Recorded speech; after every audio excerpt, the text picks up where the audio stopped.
సాల చక్రము అంటే సాల గ్రామము అంటే మనకి గోమతి చక్రం అని దొరుకుతాయి.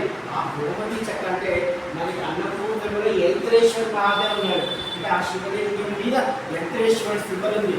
అలా కాకుండా మనకి ఈ యొక్క గోమతి చక్రం అంటే చిన్న చిన్న ఒక చిన్న సర్కిల్, ఇంకొక చిన్న వృత్తము, ఇంకొక చిన్న వృత్తము, అలా 7 వృత్తాలు కానీ ఉన్నట్లయితే ఒక శివలింగం మీద కావాలంటే తయారు చేసుకుని కాశీలో నాకు ఎక్కడ కనపడలేదు అలాంటిది.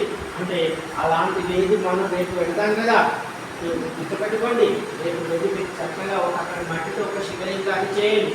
ఆ శివలింగానికి పై భాగంలో మీరు 7 వృత్తాలు గీయండి. అప్పుడు అది గోమతి అయిపోతుంది. గోమతి చక్రంతో కూడిన సాల గ్రామము పాదోదక జలము శంకువచే, శంకు ఉంటే తీసుకురండి రేపు, శంకువచే అభిషేకం కానీ చేసి ఆ జలమును కానీ మనం పుచ్చుకుంటారట. ఒక చుక్క పుచ్చుకుంటే 1 కోటి అమృతం పుచ్చుకున్న ఫలితం కంటే ఎక్కువ. అర్థమవుతుందా? అంటే గోమతి చక్రంతో కూడినటువంటి శాలిగ్రామముతో ఉన్నటువంటి యొక్క శివలింగానికి ఆ పాదోదక జలము మనం శంకులో పోసుకొని పోయాలి. ఇవన్నీ మనం ఉద్ధరించడానికే ఈశ్వరుడు ఒక్కొక్క మార్గాన్ని చెప్పాడు.